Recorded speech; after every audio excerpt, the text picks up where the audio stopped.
ಶ್ರೀಕೃಷ್ಣ ಹೇಳುತ್ತಾನೆ, ಮಹಾಬಾಹು ಅರ್ಜುನನೇ, ಯಾರು ತನ್ನ ಇಂದ್ರಿಯಗಳನ್ನು ಅವುಗಳ ಭೋಗಾಸಕ್ತಿಯ ವಿಷಯಗಳಿಂದ ದೂರವಿಡುತ್ತಾರೋ ಅವರು ನಿಜವಾಗಿಯೂ ಸ್ಥಿರವಾದ ಬುದ್ಧಿಯನ್ನು ಹೊಂದಿರುತ್ತಾರೆ.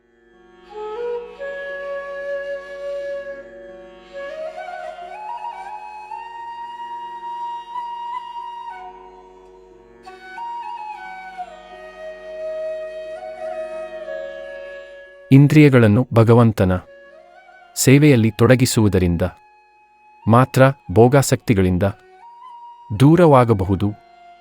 ಇಂಥ ಸಾಧನೆ ಮಾಡಿದವರ ಬುದ್ಧಿ ಸ್ಥಿರವಾಗಿ ಇರುತ್ತದೆ.